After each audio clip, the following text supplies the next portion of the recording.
ونستعينه ونستغفره ونؤمن به ونتوكل عليه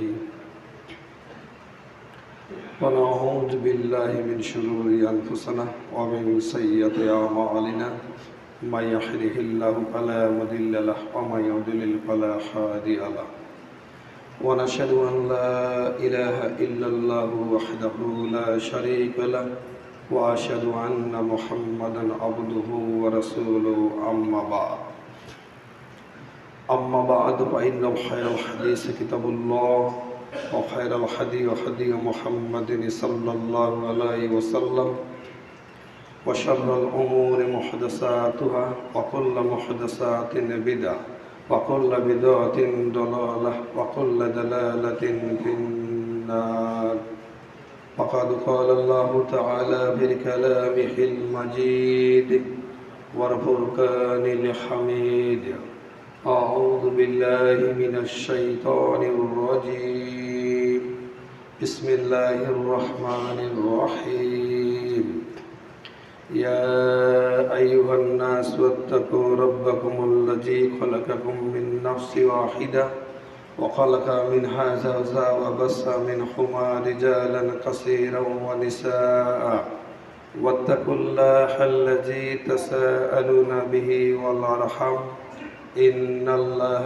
كان عليكم رقيبا يا أيها الذين آمنوا اتقوا الله حق تقاته ولا تموتن إلا وأنتم مسلمون وقال الله تعالى في كلامه المجيد والفرقان الحميد أعوذ بالله من الشيطان الرجيم بسم الله الرحمن الرحيم يا أيها الذين آمنوا استعينوا بالصبر والصلاة إن الله مع الصابرين সূরা বাকারা সূরা নম্বর 2 আয়াত নম্বর 153 عن بريدة رضي الله تعالى عنه قال قال رسول الله صلى الله عليه وسلم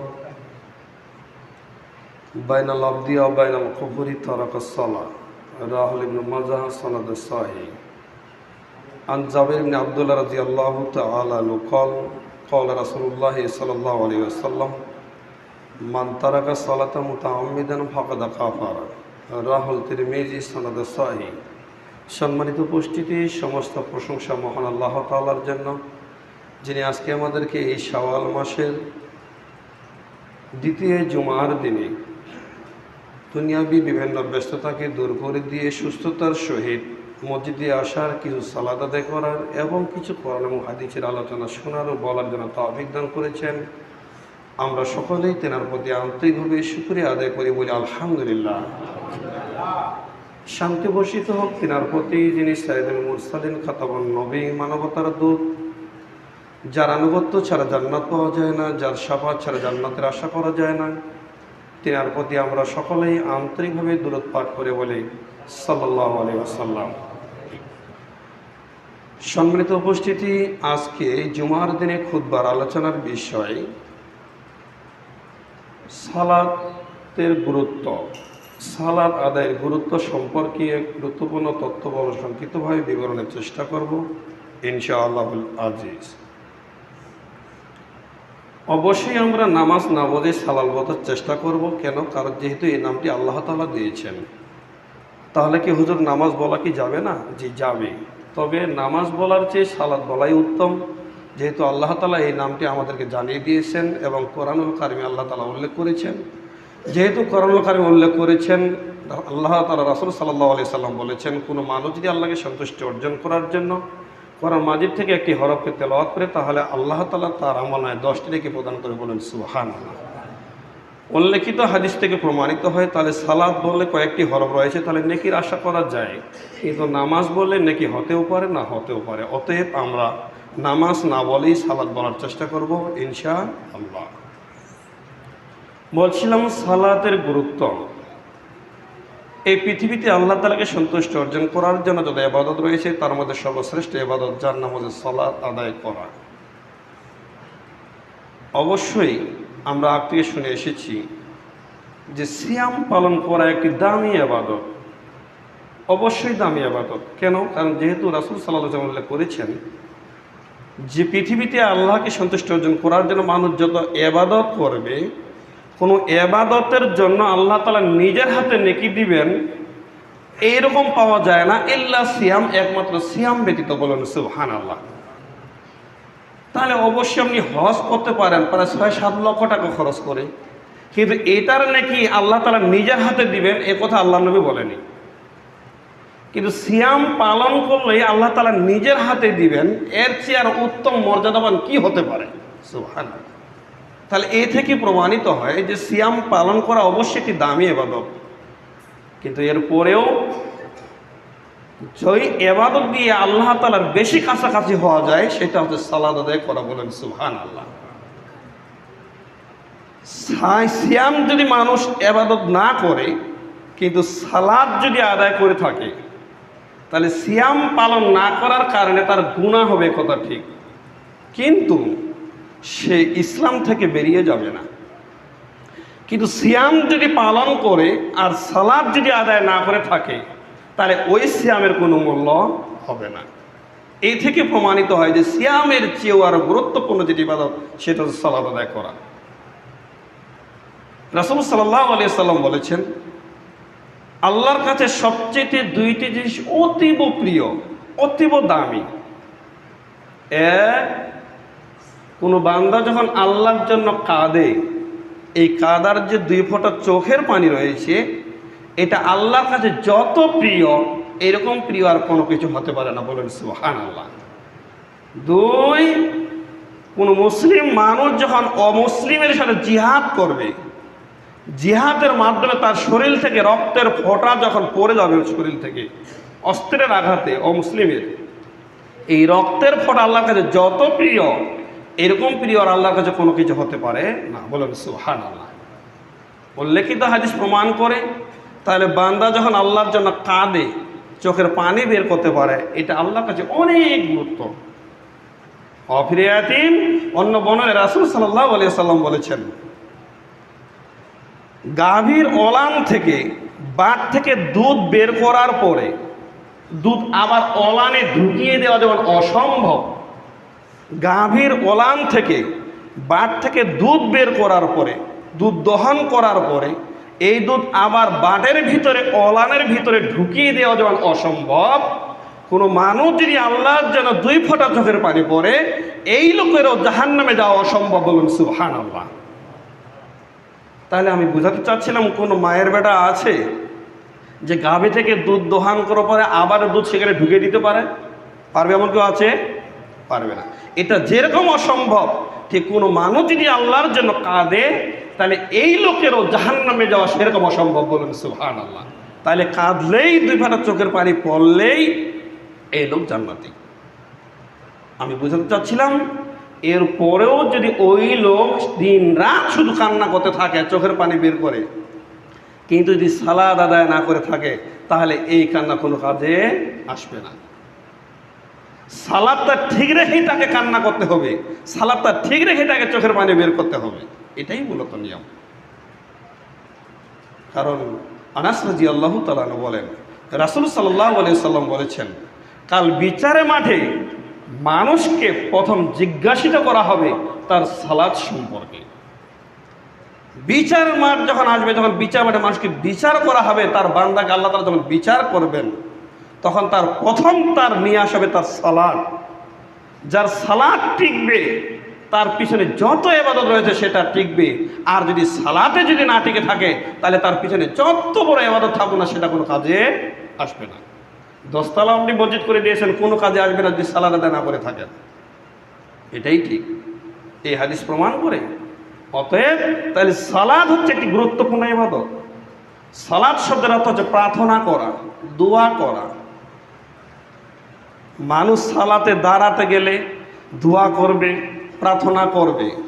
মানুষ বলবে আলহামদুলিল্লাহি রাব্বিল আলামিন, সমস্ত প্রশংসা বিশ্ব প্রতিপালক আল্লাহ তাআলার জন্য। আল্লাহ তাআলার প্রশংসা করল। এই বলতে বলতে এক সময় মানুষ বলবে ইহদিনাস সিরাতাল মুস্তাকিম, হে আল্লাহ তুমি আমাকে সিরাতাল মুস্তাকিম, যেটা সৎ পথ রয়েছে সেটা তুমি আমাকে দেখাও। বলেন সুবহানাল্লাহ। তাহলে এ থেকে প্রমাণিত হয় প্রথমে আল্লাহর প্রশংসা করলো, তারপরে আল্লাহর কাছে সুপথ, যেটা সৎ পথ প্রাপ্ত সেটা চাইলো।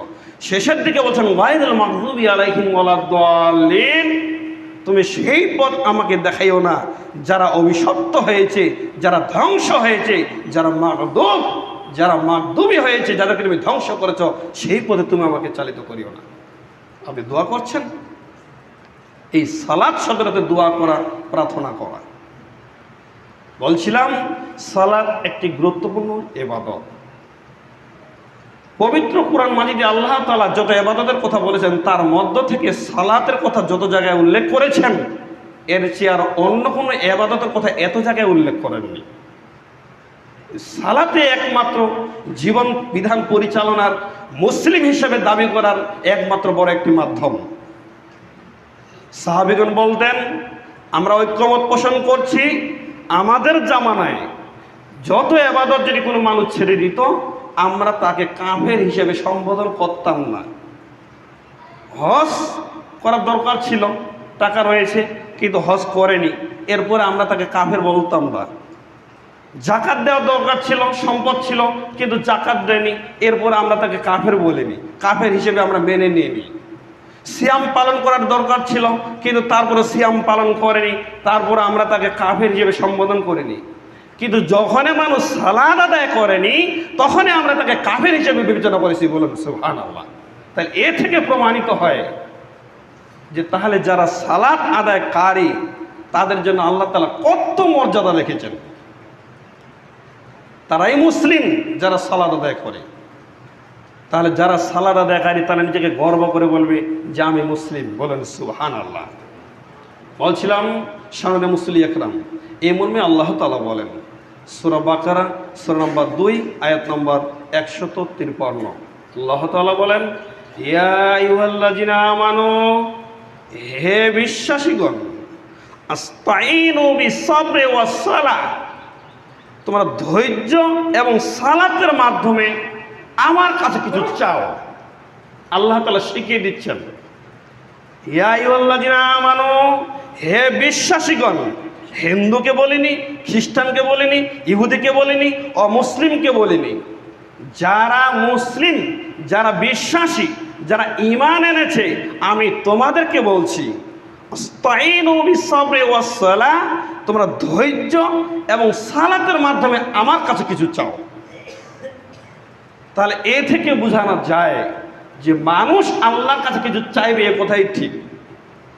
যেহেতু আপনি বান্দা হয়েছেন, যেহেতু আপনি আদম সন্তান, যেহেতু আপনার প্রতিপালক আপনার স্রষ্টা আল্লাহ সুবহানাহু ওয়া তাআলা, তাহলে তার কাছে আপনাকে চাইতে হবে, চাইতেই হবে, তাকে ডাকতেই হবে।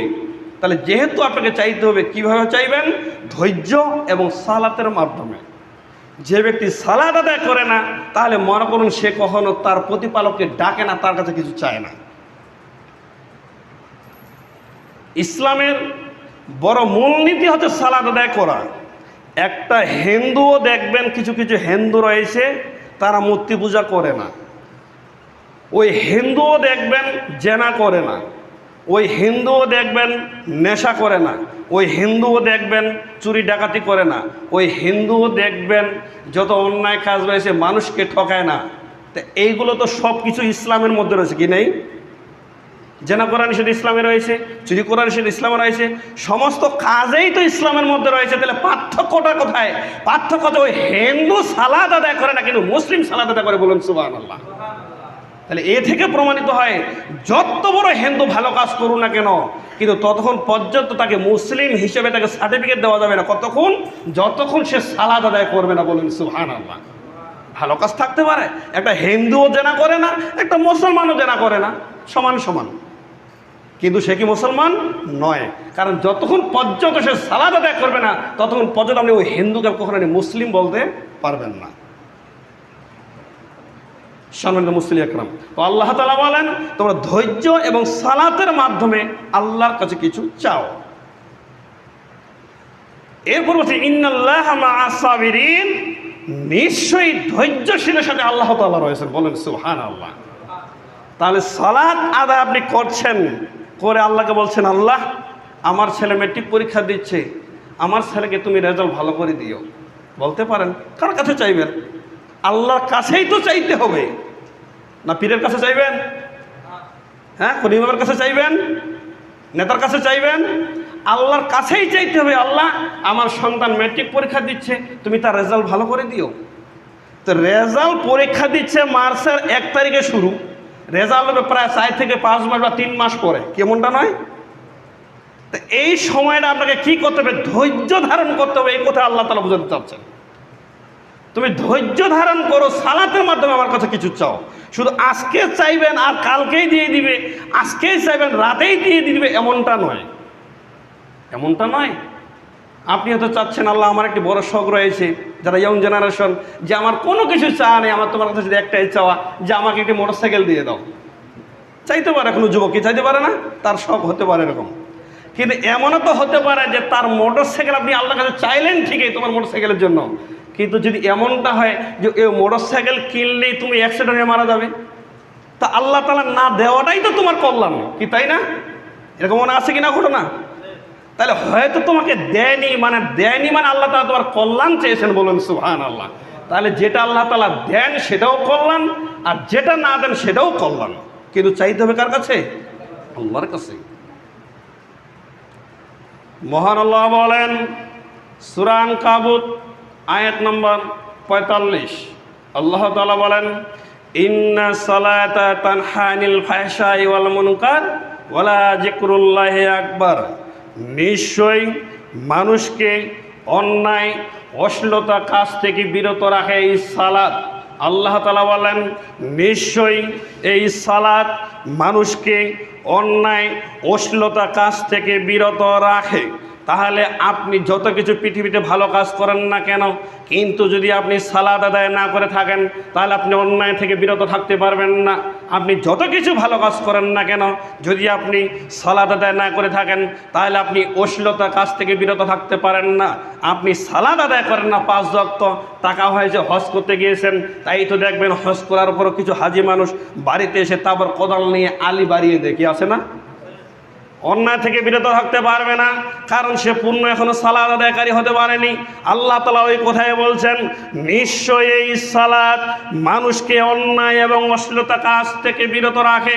তাহলে সালাত আপনার যখন কন্টিনিউ থাকবে, সালাতে একমাত্র আপনাকে অন্যায় থেকে বিরত রাখতে পারে, সালাতে মাত্র আপনাকে অশ্লীলতা কাজ থেকে বিরত রাখতে পারে। আয়াতের শেষের অংশে আল্লাহ তাআলা বলছেন, ওয়া যিকরুল্লাহি আকবার, এবং এই সালাতে হচ্ছে আল্লাহকে ডাকার সবচাইতে বড় মাধ্যম, বলেন সুবহানাল্লাহ। পৃথিবীতে যত মাধ্যম রয়েছে আল্লাহকে ডাকার জন্য, এর চেয়ে সবচেয়ে বড় মাধ্যম আল্লাহ তাআলা বলছেন ওয়া যিকরুল্লাহি আকবার। যিকর মানে হচ্ছে ডাকা, স্মরণ করা। যিকরুল্লাহ হচ্ছে আল্লাহকে স্মরণ করা। আকবার শব্দের অর্থ হচ্ছে সবচাইতে বড়। আমরা সালাত আদায় করার শুরুতেই দাঁড়িয়ে 2 হাত উত্তোলন করে কি শব্দ বলি? আল্লাহু আকবার। কেন আল্লাহু আকবার বলি? এটার অর্থ কেউ জানেন? আল্লাহকে, আল্লাহ তো আল্লাহ। আমরা তো শুধু বলতে পারতাম যে আল্লাহ, এটা বলতে পারতাম তো, কিন্তু এটা শেখা হয়েছে কি আমাদের? আল্লাহু আকবার। কেন? কারণ আকবার এমন একটি শব্দ যার মাধ্যমে বোঝানো যে আধিক্য, মানে এর চেয়ে আর বড় কেউ নেই, বলুন সুবহানাল্লাহ। আল্লাহ তো আল্লাহ, যিনি হচ্ছেন স্রষ্টা, যিনি সুবহানাহু ওয়া তাআলা, যিনি বিশ্ব প্রতিপালক। কিন্তু আকবার শব্দটিকে আমরা ঘোষণা করি আল্লাহু আকবার, মানে আল্লাহ হচ্ছে সর্বশক্তিমান, বলুন সুবহানাল্লাহ। তাহলে ওই আকবার শব্দ এখানে আল্লাহ তাআলা বলছেন ওয়া যিকরুল্লাহি আকবার, যে আল্লাহকে ডাকার জন্য সবচেয়ে বড় মাধ্যম হচ্ছে এই সালাত, বলুন সুবহানাল্লাহ। তাহলে শোনেন মুসল্লি আকরাম, যদি আপনি আল্লাহকে যখন ডাকতে যাবেন, আপনাকে সালাত আদায় করে ডাকতে হবে, কোথায় চূড়ান্ত। সালাত থেকে কেউ গাফেল হবেন না। মহান আল্লাহ তাআলা বলেন সূরা কাউসার, সূরা নম্বর 108 আয়াত নম্বর 2, আল্লাহ তাআলা বলেন, ফাসাল্লি লিরাব্বিক, তুমি তোমার প্রতিপালকের উদ্দেশ্যে সালাত আদায় করো, তুমি তোমার প্রতিপালকের উদ্দেশ্যে সালাত আদায় করো, ওয়ানহার, এবং কুরবানি করো। তাহলে সম্মানিত উপস্থিতি, সালাত আদায় করতে গেলে আল্লাহ তাআলার উদ্দেশ্যে আদায় করতে হবে, এবং কুরবানি করতে গেলে আল্লাহ তাআলার উদ্দেশ্যে আদায় করতে হবে। আর কারো জন্য সালাত আদায় করা যাবে না, আর কারো জন্য কুরবানি করা যাবে না। এরপরেও আদম সন্তান কিছু জাহেল যারা রয়েছে এই জমিনে, তারপরও তারা তাদের বাবার নামে কুরবানি করে, কি যায় না? বিভিন্ন দরবারে গিয়ে অথচ আল্লাহ তাআলা বলছেন তুমি তোমার প্রতিপালকের উদ্দেশ্যেই তুমি সালাত আদায় করো এবং কুরবানি করো। তাহলে সালাত এবং কুরবানি কারো উদ্দেশ্য করা যাবে না, একমাত্র বলতে হবে বিসমিল্লাহ আল্লাহু আকবার, আল্লাহর নামে শুরু করছি, তিনি সর্বশক্তিমান।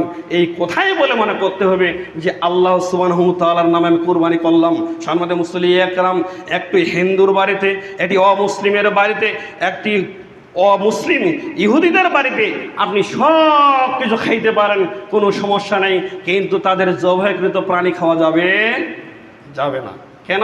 কারণ তারা বিসমিল্লাহ আল্লাহু আকবার বলেনি এই জন্য। তাহলে এটা কত পাওয়ারফুল এই শব্দটা, একটা কথা লক্ষ্য করেছেন? পুরো একটি উট নিয়ে এসেছে সেই দূর দূরান্ত থেকে একজন হিন্দু, কিনে নিয়ে তারপর বাড়িতে জবাই করেছে আপনাকে খাওয়ানোর জন্য।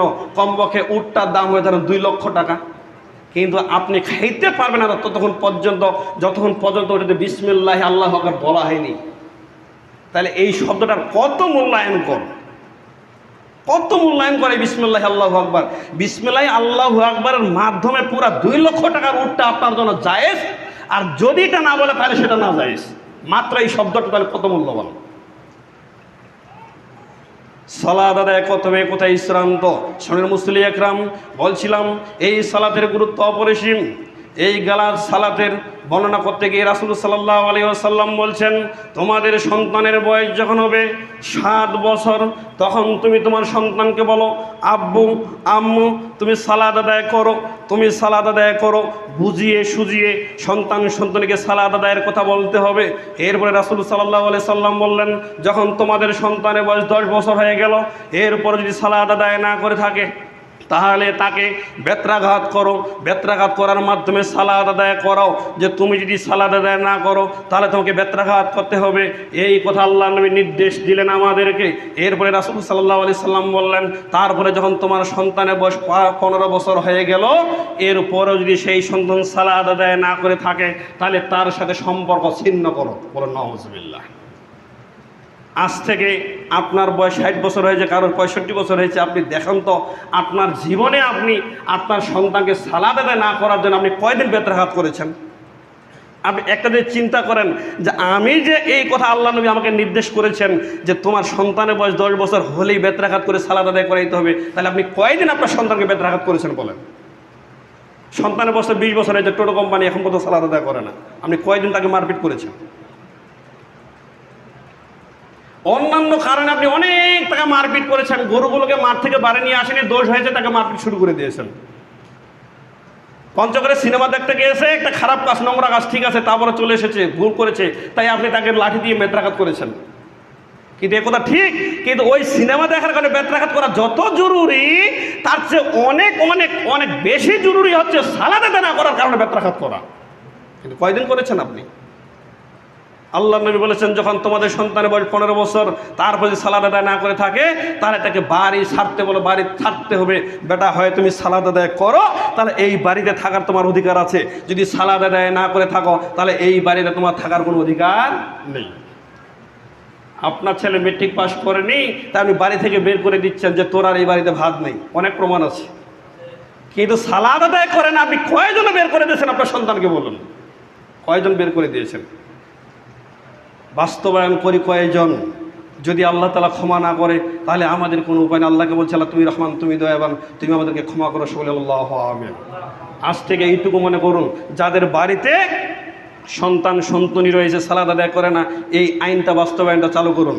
এমনকি আপনার স্ত্রীও যদি সালাত আদায় না করে থাকে তারপর তাকে বুঝিয়ে সুজিয়ে বেত্রাঘাতের মাধ্যমে সালাত আদায় করার চেষ্টা করে দেবে, এ কথাই চূড়ান্ত। সালাতের গুরুত্ব বলতে গিয়ে ইমাম আহমদ হাম্বল রাহিমাহুল্লাহ বলেছেন, যারা সালাত আদায় করে না তাদেরকে হত্যা করতে হবে।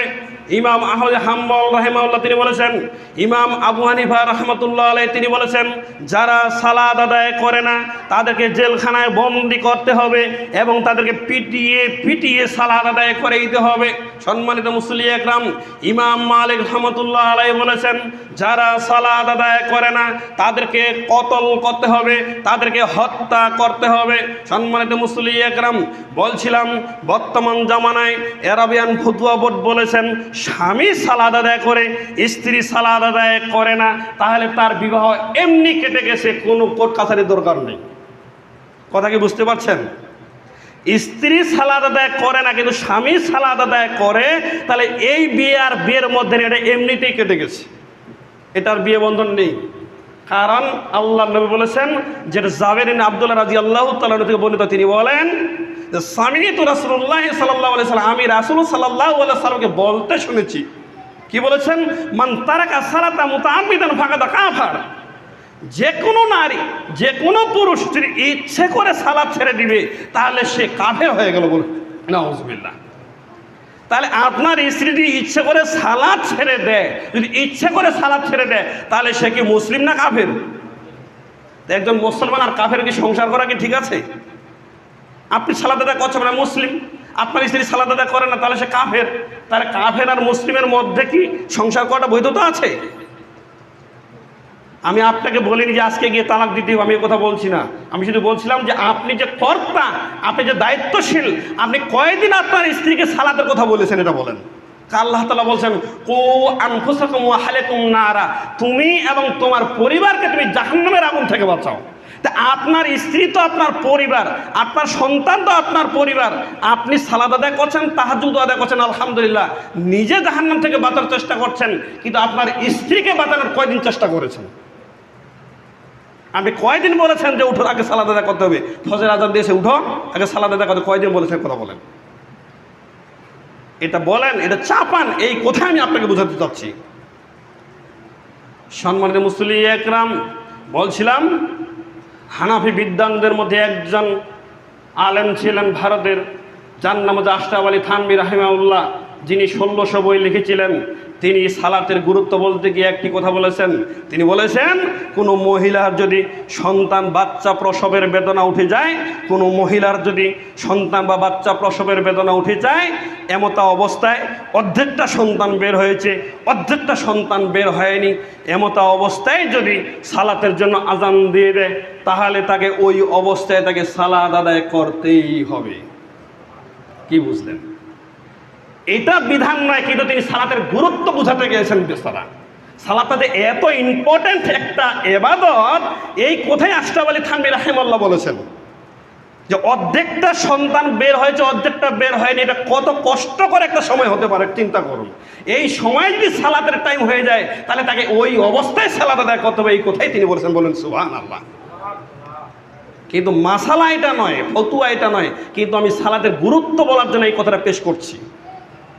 মাসালা হচ্ছে মহিলাদের প্রসব বেদনা উঠেছে এবং কিছু বের হয়েছে, তরল জাতীয় কিছু বের হয়েছে, তখনই আল্লাহ তাআলা তাকে সালাতকে মাফ করে দিয়েছেন। বলুন সুবহানাল্লাহ। এটি মূলত বিধান, কিন্তু তিনি সালাতের গুরুত্বের জন্য এই কথা পেশ করেছেন। কথাটি ভালো, তাই আমি আপনার সামনে পেশ করছিলাম। সম্মানিত মুসলিম একরাম, বুরায়দা রাদিয়াল্লাহু তাআলা আনহু বলেন, রাসূল সাল্লাল্লাহু আলাইহি ওয়াসাল্লাম বলেছেন, বাইনাল আবদি ওয়া বাইনাল কুফরি তারাকাস সালাহ। মুসলমান এবং কাফেরদের মধ্যে পার্থক্য হচ্ছে সালাত আদায় করা। যারা সালাত আদায় করে তারা মুসলিম, যারা সালাত আদায় করে না তারা অমুসলিম, যারা কুফরি করে যারা কাফের।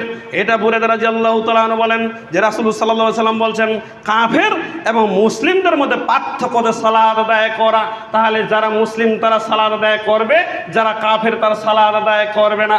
তাহলে এখন বর্তমান সমাজে অহরহ মানুষ সালাত আদায় না করে দিন রাত ঘুরে বেড়াচ্ছে। তাহলে এখন আপনি বলুন, তাকে আপনি কি বলবেন? যদি আমরা স্পষ্টভাবে তাকে কাফের বলি না, কেন? আমরা ওই হাদিস পেশ করে বলি যে যখন একজন জাহান্নামে জ্বালাতে জ্বালাতে জ্বালাতেই তারপরে বলবে, দেখো তো তার কোনো আমল আছে কিনা।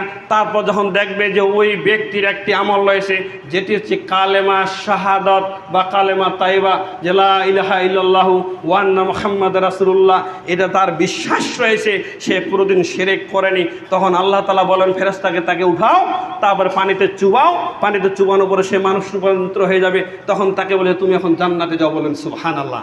আমরা বলতে চাচ্ছি, যদি একজন মানুষ যদি কোনো জীবনে সালাত আদায় না করে থাকে, কিন্তু যদি জীবনে কোনোদিন শিরক যদি না করে থাকে, তাহলে হয়তো কালেমার দোহাই দিয়ে হয়তো না একদিন জান্নাতে যেতে পারে। এটা আল্লাহ তাআলার দয়া। কিন্তু এ কথাও ঠিক, যারা সালাত আদায় করবে না তারা জাহান্নামে যাবে, এই কথা একেবারেই চূড়ান্ত। সালাত আদায় করে না যারা, কপাল পরা হয়েছে তারা, সালাত আদায় করে না যারা জাহান্নামে যাবে তারা, সালাত আদায় করে যারা কল্যাণ প্রাপ্ত হয়েছে তারা, সালাত আদায় করে যারা আল্লাহ তাআলার রহমত পেয়েছে তারা, সালাত আদায় করবে যারা জান্নাতে যাবে তারা। সম্মানিত মুসল্লি একরাম, অতএব জান্নাতে যেতে চাইলে আপনাকে সালাত আদায় করতে হবে। সালাত আদায় ব্যতীত জান্নাতের যাওয়ার জন্য চিন্তা চেতনা মাথায় থেকে মুছে ফেলতে হবে। মনে করতে হবে এই সালাতে যদি গুরুত্বপূর্ণ ইবাদত, এছাড়া আমার কোনো ব্যবস্থা নেই। সম্মানিত মুসল্লি একরাম, বলছিলাম সালাত এত গুরুত্বপূর্ণ ইবাদত যে রাসূল সাল্লাল্লাহু আলাইহি সাল্লাম বলছেন সঙ্গে সাথে কোনো মানুষ যখন আল্লাহকে সন্তুষ্ট অর্জন করার জন্য ওযু করে তারপরে সালাতে দাঁড়ায়, যখন সালাতে দাঁড়ায় তখন এই ব্যক্তির সমস্ত পাপগুলো তার কাঁধের উপরে রাখানো হয়। এই ব্যক্তির সমস্ত পাপগুলো তার কাঁধের উপরে রাখানো হয়। যখন এই লোকটি রুকু করে সাজদা করে সাথে সাথে পাপগুলো সেখান থেকে ঝরে যায়, বলুন সুবহানাল্লাহ। তাহলে একজন ব্যক্তি সালাত আদায় করলে তার কাছ থেকে পাপগুলো ঝরে যাওয়ার মাধ্যম হচ্ছে এই সালাত। আল্লাহ নবী বলছেন সঙ্গী সাথী, তোমাদের বাড়ির সামনে যদি একটি পুকুর থেকে থাকে, যেই পুকুরে তুমি যদি দৈনিক 5 বার গোসল করো, তাহলে বলো তো তোমার শরীরে কোনো ময়লা থাকতে পারে কি? সাহাবীগণ বলছেন ইয়া রাসূলুল্লাহ, দৈনিক যদি আমি ভালো করে 5 বার গোসল করি তাহলে আমার শরীরে কোনো ময়লা থাকতে পারে না। তো রাসূল সাল্লাল্লাহু আলাইহি সাল্লাম বলছেন সালাত হচ্ছে ওই রকম একটি ইবাদত, কোনো মানুষ যদি দৈনিক 5 ওয়াক্ত সালাত আদায় করে তাহলে তার কাছে আর কোনো গুনাহ থাকতে পারে না, বলুন সুবহানাল্লাহ। এরপরে ওই বেকুব বেনামাজি বলছে যে তুমি সালাত আদায় করছো তাতে কি হয়েছে, কিন্তু তোর সে আমার ইমান অনেক বেশি আছে না সমাজে। বলছে আমার ইমান অনেক বেশি, সে সালাত আদায় করছে, আমি সালাত আদায় করি সমস্যা নেই, কিন্তু আমার ইমান অনেক বেশি। বেকুব সালাত না আদায় করে সে বলে ইমানদার দাবি করছে। অথচ যদি আজকে ইমাম আহমদ বিন হাম্বলের ফতোয়া যদি জারি থাকতো তাহলে ওই বেনামাজিকে কিন্তু কতল করার কথা বলা হতো, তাকে দুনিয়াতে বেঁচে থাকার আর কোনো রাস্তা থাকতো না।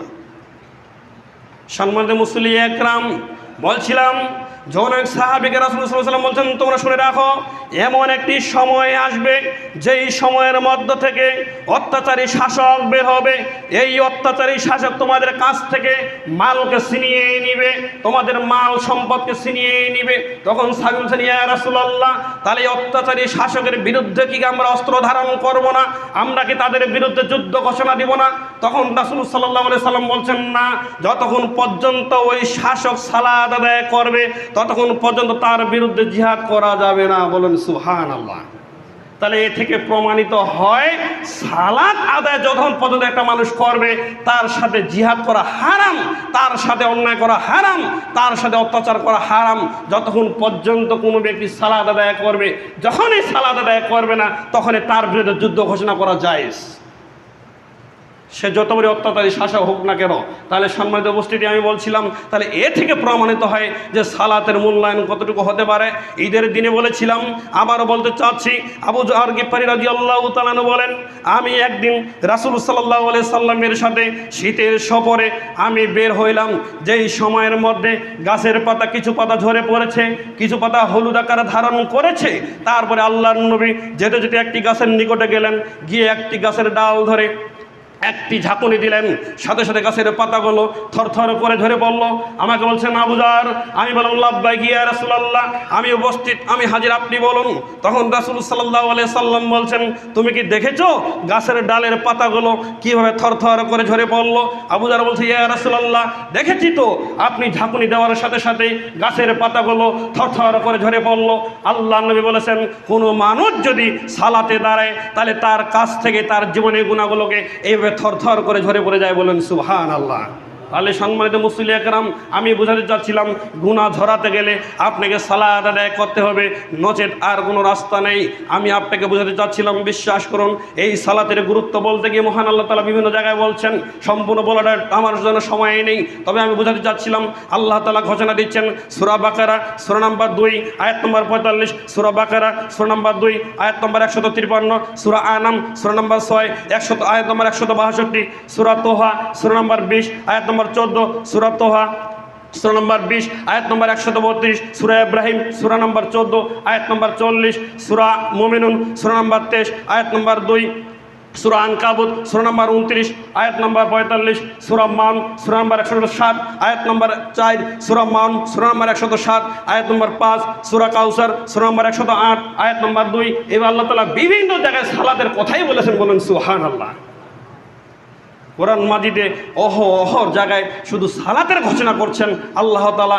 এরপর আমরা আদম সন্তান বরণী মুহরাম নিজে মুসলিম দাবি করছি, কিন্তু আমরা সালাত আদায় করতে চাই না। সম্মানিত মুসলিম একরাম, আকুল আবেদন থাকবে আপনি অন্তত এই সালাতটাকে ধরে রাখার জন্য চেষ্টা করবেন। সম্মানিত মুসলিম একরাম, আপনি যথাসম্ভবভাবে চেষ্টা করুন এই সালাতকে হেফাজত করায়, কারণ আল্লাহ তাআলা বলছেন হাফেজু ওয়াস সালাতা, তোমরা 5 ওয়াক্ত সালাতকে হেফাজত করো, ওয়াস সালাতুল উস্তা, বিশেষ করে আসরের সালাত। তাহলে এ থেকে প্রমাণিত হয় যে 5 ওয়াক্ত সালাতের কথা আল্লাহ তাআলা হেফাজত করতে বললেন। আবার বলছেন আসরের সালাত, আসরের সালাতটা একটা নির্দিষ্ট করে বলছেন, কারণ রাসূল সাল্লাল্লাহু আলাইহি ওয়াসাল্লাম হাদিসে উল্লেখ করছেন, সঙ্গী সাথে তোমরা জেনে রাখো ফজর এবং আসর এই 2টি সময় রয়েছে, এই 2টি সময়ের মধ্য থেকে ফেরেশতা আদান প্রদান হয়, মানে উলট পালট হয়। যারা রাতে ডিউটি করতে করতে যখন ফজরে আজান হয়ে যায় তখন তারা ঊর্ধ্বগমনে চলে যায়, আর তারপর অন্যান্য ফেরেশতা তার সাথে নিযুক্ত হয়ে যায় এই জমিনের মাঝে।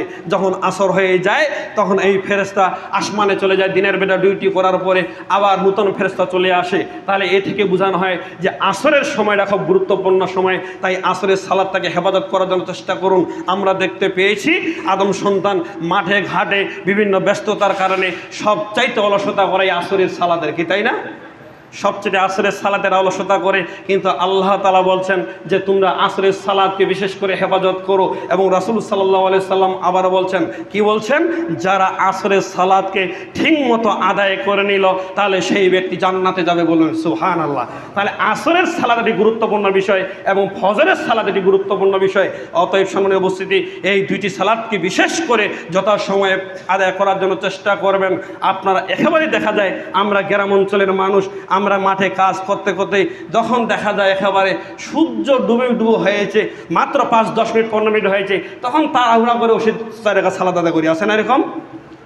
এই জন্য আল্লাহ তাআলা আসরের সালাতটাকে বেশি করে ইন্ডিকেট করে বলছেন তোমরা বেশি করে আসরের সালাতকে হেফাজত করো। তাহলে যথাসময়ে আসরের সালাতকে আদায় করতে হবে। আসরের সালাত কয়টার সময় হবে, কোন সময় হবে, এই নিয়ে আরেকদিন বিস্তারিত আলোচনা হবে, কারণ আসরের সালাতের সময় বর্তমানে হিসাবের শেষ নেই। কোনো মানুষ যদি মারা গেছে বলে ভাই জানাজা কখন, তাহলে আসরের পর। আমি বলি কোন আসর? আসর তো টাইমের শেষ নেই। কোনো আসর 4টা, কোনো আসর 4:45, কোনো আসর 4:30, কি আসেন এরকম? আমি কোন আসর ধরো? কোন আসর তো 5টা 15 মিনিট। তা আমি যদি 4টে আসর পড়ি, তা আমি মনে করি তাহলে 4টা পরে জানা যাবে। আমি যদি যাই তাহলে 4টা 15-এর পরে যদি জানা যায় তাহলে আমাকে বসে থাকতে হবে। তা এই জন্য এই সময়টা আমি পছন্দ করি না, যে বলে যে আসরের পরে জানা যায়। এরকম কোনো নির্দিষ্ট সময় কিভাবে হবে? কারণ বর্তমান সমাজে আসরের টাইমে কোনো ঠিক নেই।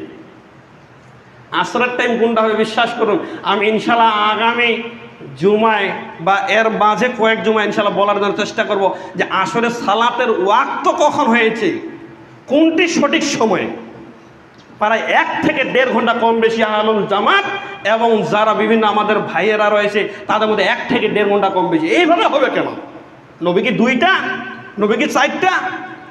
একটাই তো নবী, তো একটাই তো সময় হবে। 5টা 15 হলে ওটাই হবে, ওটাই চূড়ান্ত করব। যদি 4টা হয় 4টাই করব। এই একতলাফের কারণে 1952 সালে সৌদি আরবে একটা সময় ছিল যেই সময়ের মধ্যে এই ওয়াক্তটা নিয়ে গন্ডগোল হওয়ার কারণে তারপরে 4টা জামাত হইতো, 4টা জামাত 4টা সময়ের মধ্য থেকে মানুষ মানত না। কিন্তু এক সময় যখন একজন নেতা আসলেন, ইসলামের খাদেম আলেন, যার নাম হচ্ছে আব্দুল ওহাব, তিনি তারপরে কি করলেন, সেটাকে 4টা জামাতকে খণ্ডিত করে একটি জামাতে রূপান্তরিত করেছেন, বলেন সুবহানাল্লাহ। আদৌ আপনাকে ভারতের মানুষের আপনাকে ওহাবি বলে, কি বলে না? আপনাকে বাংলাদেশে বলে আহলে হাদিস, কোনো জায়গায় বলে মোহাম্মদী, সৌদি আরবে বলে সালাফি, পাকিস্তানে বলে মোহাম্মদী। আপনি তো আবার ভারতে দেখেন আপনাকে বলে সেখানে বলে ওহাবি, আর কেউ তো বলে লামাজাবি, কিন্তু মানুষ কিন্তু ওই একলাই, কি তাই না? ওহাবি কেন বলে? ওই আব্দুল ওহাবের জন্য। তা বলছিলাম সম্মানিত মুসলিম একরাম, আজকের জন্য শেষ কথা, এটি শাওয়াল মাস, আজকে 2য় জুমার দিন।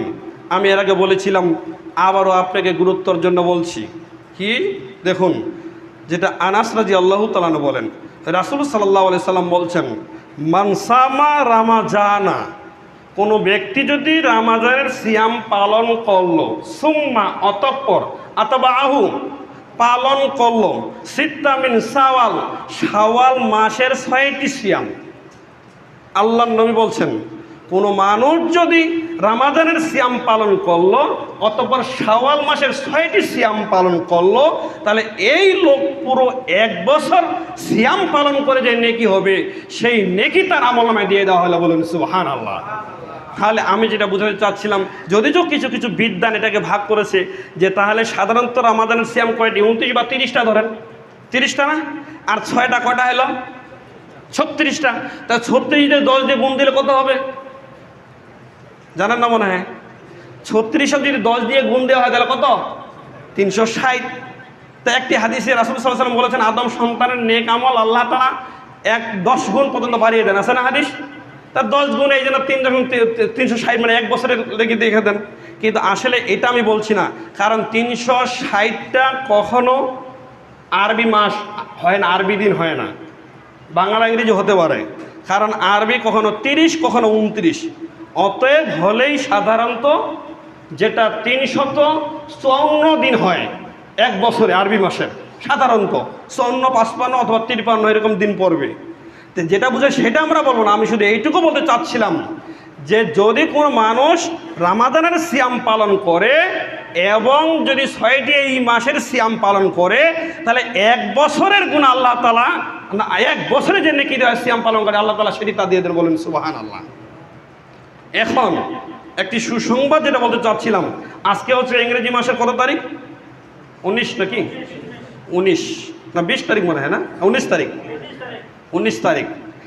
এই আজকে থেকে যদি সাহারি খান, আজকে থেকে যদি সাহারি খান, 6টি সিয়াম যদি পালন করেন কাল থেকে, কাল শনিবার থেকে শুরু হয়ে গেল, তাহলে শনিবার থেকে শনি, রবি, সোম, মঙ্গল, বুধ, বৃহস্পতিবার চলে গেল। এই 6টি সিয়াম যদি পালন করে থাকেন একসাথে, তাহলে এখানে কিন্তু আইএমএ 20 3টি সিয়াম আছে ধরা। কয়টি? আইএমএ 20 মানে প্রতি মাসের 3টি, 13, 14, 15 আরবি মাসের, তাই না? এটাও ভিতরে রয়েছে। এবং এখানে কিন্তু একটি সোমবার রয়েছে, একটি বৃহস্পতিবার রয়েছে। তা সোমবার বৃহস্পতিবার সিয়াম পালন করা কি সুন্নত না? সুন্নত। আইএমএ 20 মাসের 3টি সিয়াম করা কি পালন করা সুন্নত না? তাহলে শাওয়াল মাসেরও 6টি সিয়াম পালন করা সুন্নত। অতএব কোনো মানুষ যদি নিয়ত করে এই আজ থেকেই বা কাল থেকে সাহারি খেয়ে যদি শুরু করে সিয়ামগুলো একাধারে 6টি শাওয়াল মাসের সিয়ামের নিয়ত করে, এবং তার পাশাপাশি যদি আইএমএ 20-এরও নিয়ত করে, এবং তার পাশাপাশি যদি সোমবার বৃহস্পতিবারও নিয়ত করে, তাহলে 3টি নেকি একসাথেই পাবে ইনশাআল্লাহ। বলেন সুবহানাল্লাহ। তাহলে একটা নেকিতে আপনি 3 ডবল নেকি পাচ্ছেন। অতএব আমি আকুল আবেদন জানাচ্ছি, অন্তত আপনারা আজকেই না পারলে অন্তত কালকেই সাহারি খেয়েই আপনারাই শুরু করেন। অন্তত এই শাওয়াল মাসে 6টি সিয়াম পালন করার চেষ্টা করেন। কোনো ব্যাপার না, শুধু চেষ্টা করবেন। 30টা সিয়াম যদি আপনি দিতে পারেন, 30টা সিয়াম পালন করেছেন, অত নেকির কাজ করেছেন। কিন্তু ওই 30টার জন্য আল্লাহ তাআলা বা আল্লাহ নবী কথা উল্লেখ করেনি যে 1 বছরের নেকি দেওয়া হবে। যেটা আমি বলি, যারা জেনারেল ছাত্র যারা রয়েছে, অনেক ভালো পরীক্ষা দিয়েছেন, সায়েন্সের ছাত্র ভালো পরীক্ষা দিয়েছেন, কিন্তু প্র্যাকটিক্যাল খাতাটা আপনার কাছে কোনো মূল্য নেই ঠিকই, কিন্তু প্র্যাকটিক্যাল খাতা জমা না দিলে তাকে পাস করা হবে না। কারণ প্র্যাকটিক্যাল খাতাটারও কখন অনেক মূল্য রয়েছে। ঠিক এই শাওয়াল মাসের 6টা রোজা, 6টা সিয়ামটা প্র্যাকটিক্যাল, এটা যদি না দিলে গুনাহ নাই ঠিকই, কিন্তু যদি আপনি এটা দিয়ে দেন তাহলে আপনি A+ পেয়ে গেলেন। বলুন সুবহানাল্লাহ। অতএব শানের মুসলিম একরাম, অন্তত এই 6টি সিয়াম পালন করার জন্য চেষ্টা করুন। আমি আকুল আবেদন জানাচ্ছি, যথাসম্ভবভাবে চেষ্টা করুন। যদি আপনি এক্সট্রা আধারে নাও দিতে পারেন, আপনি হয়তো মনে করছেন যে আপনার আইএমএ 20-এর দরকার নাই, আপনার হচ্ছে সোমবার বৃহস্পতিবার দরকার নেই, আপনি শুধু 6টা পালন করবেন, তাহলে আপনি একাধারে না করলেও ধাপে ধাপে করেন, কোনো সমস্যা নেই।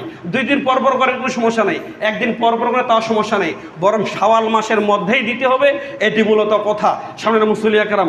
তবে এ কথা জিজ্ঞাসা থাকতে পারে যে আমাদের বাড়িতে মহিলা রয়েছে, হায়েসের কারণে 6টি সিয়াম অথবা 5টি সিয়াম কাজা হয়েছে, এখন ওটা আগে দিবে না এটা আগে দিবে, প্রশ্ন আছে না?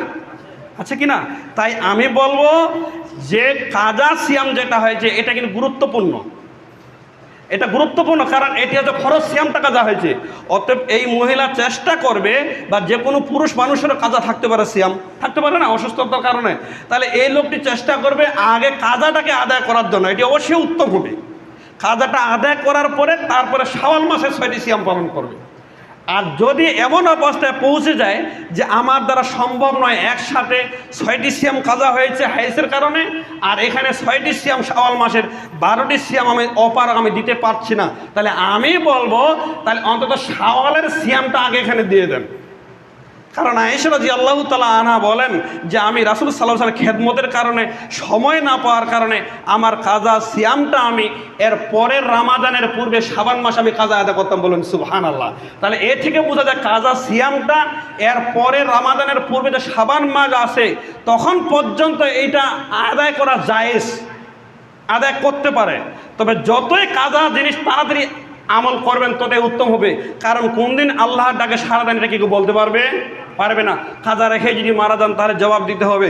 অতএব জায়েজ রয়েছে শাবান মাস পর্যন্ত, কিন্তু আপনি এর আগে চেষ্টা করেন। তাই বলছিলাম যদি আপনি এই শাওয়াল মাসটা আদায় করতে চান, আর যদি বলেন একসাথে সম্ভব নয়, তাহলে আপনি শাওয়ালটাকে আদায় করেন। কারণ শাওয়াল মাসের সিয়াম কিন্তু শাওয়াল মাস ছাড়া অন্য মাসে আদায় করা যাবে না। তাই আল্লাহকে বলছি, আল্লাহ তুমি রহমান, তুমি দয়াবান, তুমি আমাদেরকে সকলকেই এই রমাদানের পরে এই শাওয়াল মাসের 6টি সিয়াম পালন করার জন্য তৌফিক দান করো।